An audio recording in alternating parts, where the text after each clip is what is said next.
In the red down here in the bottom left, we have our Protoss player, a Pokemon. He is GgoBooGie. Squirtle.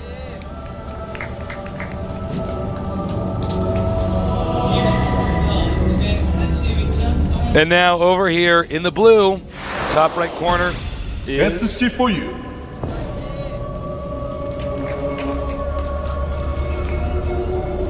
Thank God we know exactly how to say this guy's name. A shot of our sexy studio.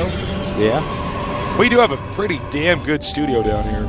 It is nice. It's pretty nice. It's gotten a lot better since we started. And you guys are always welcome to come down here to our studio. We'll give you a high five. Yeah.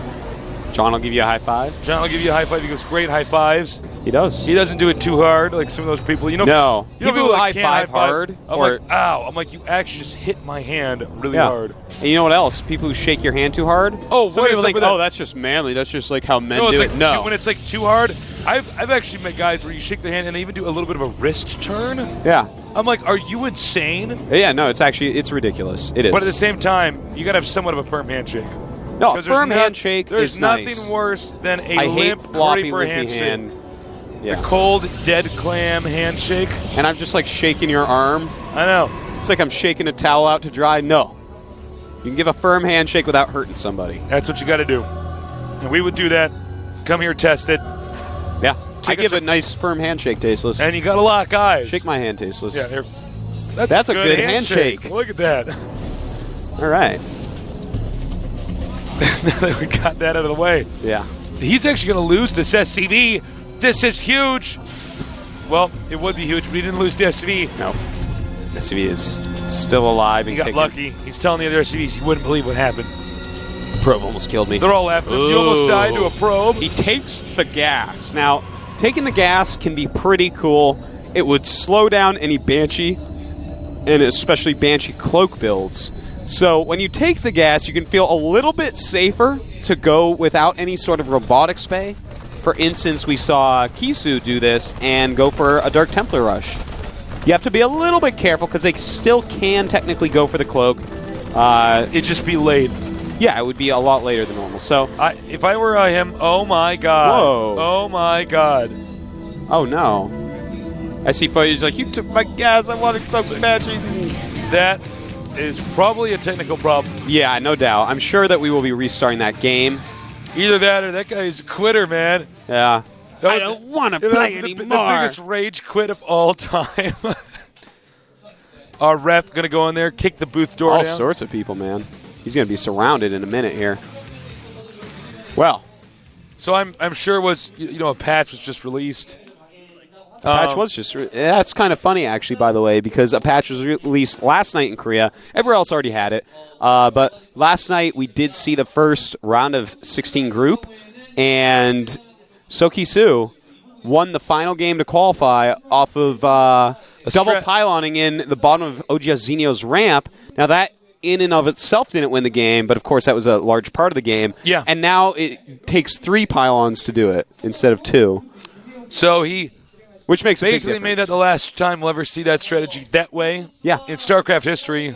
That's smart, though. I would have done it, too. Oh, yeah. That's a I would have done it with LOL. They would have got out of the booth going like this. Like, yeah. We're going to watch. We're going to restart the game here. It was some error. What's Look, I mean, this is what the speech I give.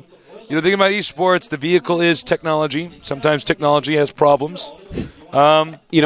The thing about real-life sports, the vehicle is real life, and sometimes real life has problems. Yeah. You get a knee injury, you can't play basketball, but you can play StarCraft. It's raining outside. You can't watch the Super Bowl in an open dome. Has to be delayed. There you go. You play on a computer. Sometimes the computer goes out. That's it. There you go. That's life. Yeah. It happens. Got a deal. All right. There's problems everywhere. So wipe those tears up. All right. Get a box of Kleenex. All right. Stop crying. Okay. All right. Move on. Take some deep breaths. Go. If you're really sad about it, just repeat after me in front of the computer. Say letter, letter. Chatter, chatter. Fetter, fetter. I feel better. All right? What was that? If you ever get a little kid and he injures himself, have him do that because he'll just start laughing by the time you say I feel better. Wow, that's great. That's good. Do that for me next time I feel bad. All right, I will. When you get proxygated and stuff, all right, I'll do that for you. Okay. I'll actually like turn around and punch you in your nose. My dad used to do that to me all the time when I get hurt. And by the time we get to the I feel better, I'm like, no, I don't want to say it. I won't say it. He's like, no, come on, say it. Like, it was so cute. I don't know if we have all the players in the game here, so I don't know exactly what we're waiting on. Yeah, we're going to be going pretty quickly here. The countdown hasn't started. Sometimes the guys want to have a few minutes to just kind of reset their minds. You know, we did see the gas steal. I don't know if the Terran will deflect it this time. So yeah, we'll have to see. Sometimes. Oh, it's going to start. Tasteless. It's going to start. So get ready.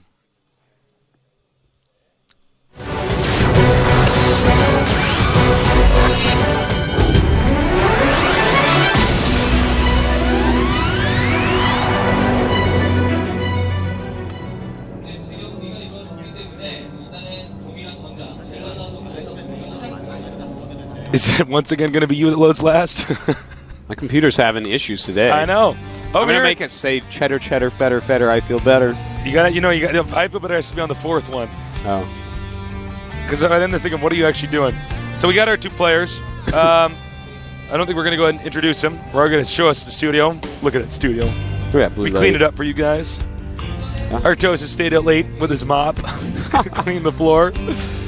I was here with my Windex, spraying it on the screens and stuff, making sure they're nice and clean.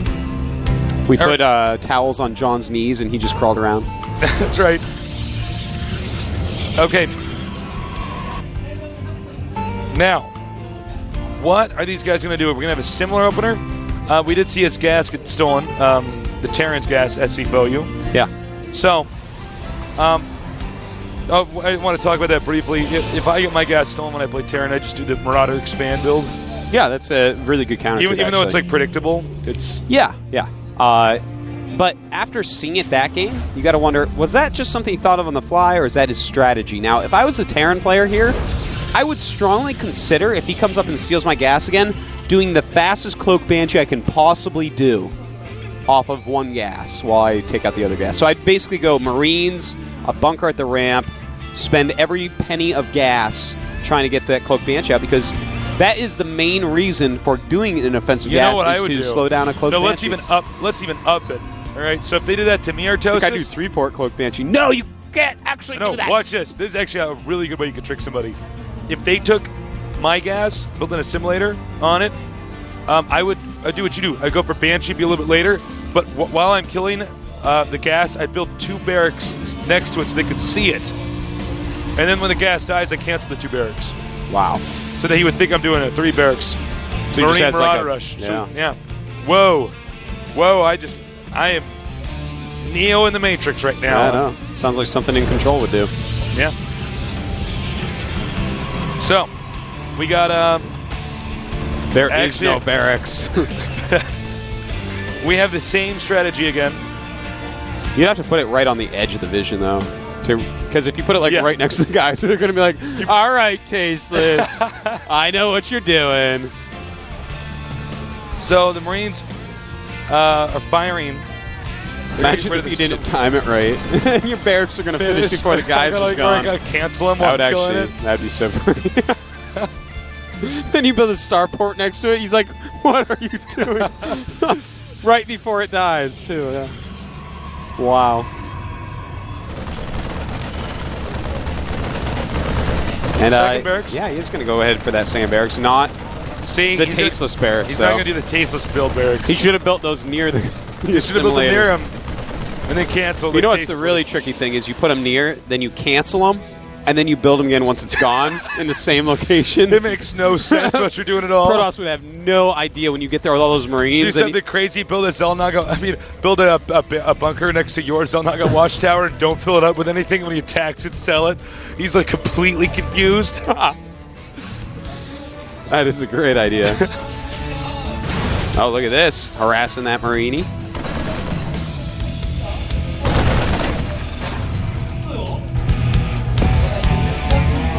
And Protoss expands. Yeah, that's interesting. You know what? I don't know if he likes this build taste. It's the same as a jungle-based build. The thing is, on this map, it's not as good. Yeah. Without a lot of gas, you can't have a lot of sentries. And the thing is, there's 2 choke points going into your natural expansion on this map.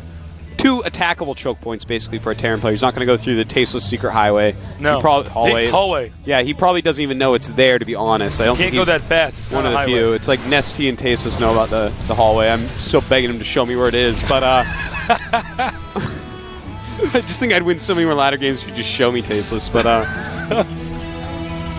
basically, he's not going to have enough force fields to stop the attack. You know what's funny about this is that this is the last thing I would do as a Protoss if I took the Terran's gas. You know what I mean? I think he wants to transition into a lot of warp gates instead of an observer. I think. No, you're right. It's the thing is normally when you take a Terran's gas. Normally when you take a Terran's gas, you assume that they're going to be forced into fast expanding, right? You're like, well, he's fast expand's good against fast expand, but normally if you force him into fast expanding, at least when I do this, I want to counter the fast expand build. But that's the way I play. Yeah, because I'm crazy. You are crazy. You're a very aggressive styled player. Yeah. So that definitely factors into it as well. Personal style factors in a lot to StarCraft. Throwing up a bunch more warp gates. So basically, he might be fine here because he is skipping any sort of anti-Banshee tech. I thought he was going to get a Robo. Well, that's the whole point, I think, of him doing this. But SCFOU bringing his SCVs. Uh-oh. You know what the SCV charging cry is? Bit by bit. I wonder if some of our new viewers are not going to get these inside jokes. Just stay with us, guys. Eventually, some of these things we go back, watch every episode. Yep. Plus, brush up on StarCraft history and cartoons that we watched when we were young. Yes. And then you'll understand everything that we say. All right, here we go. SCV's in front. Oh, there are a lot of sentries at this point. This is a very interesting battle, Tasteless. He's going to want to bring up his probes, though. There's no reason you should expect he can beat this without using probes. Even these small, isolated groups of units. He is dead. Yeah, he's DED. This guy's about to get bodied. He is Tasteless. He's getting deaded right now. Gotta use some Street Fighter terms in here. Ultra combo finish. GG. And GG, that is it. SCFOU is victorious. He'll have a shot at going into the Code S in the up and down matches, which I believe are a week and a half from now, I believe. So, yeah, I think you're right. In the meantime, Squirtle will be in Code A next season, so do not worry. We will be having more Pokemon jokes next season in Code A, but that's it for this season. So, our Terran player wins. I think Terran played that overall a lot better than the Protoss. He did. I kind of appreciate the strategy Squirtle went with because he just wanted to get a ton of warp gates and just use a huge economy, not tech units. That's what he wanted to do, just get so many units and just kind of bulldog his way through it. But realistically, if they're bringing all their SCVs, you got to realize you have to actually, this is something very hard for people to sometimes get their head around. When all the SCVs are coming as well in a situation like this where you have 2 Nexus, you got to understand he's sending everything. He's completely all in. He has a bunch more firepower than you were planning on. Bring out your probes. I'm not saying he would have won, but use everything in your power to stop the attack. When you see him sending all his SCVs, that means this is do or die. Yeah. All you have to do is stop it. Yeah. That's it. Exactly. So, I don't know. Did he even see the Marines coming? He didn't even have a spotter at the Zonaga watchtower, did he? I don't think he did. I'm not sure, but another little thing, he had a ton of sentries. He could have gone up the ramp as well. Anyways, interview coming up with SCFOU. Do not go anywhere. We'll be right back, guys. Enjoy the interview. You better get away, darling, 'cause everything you heard is true.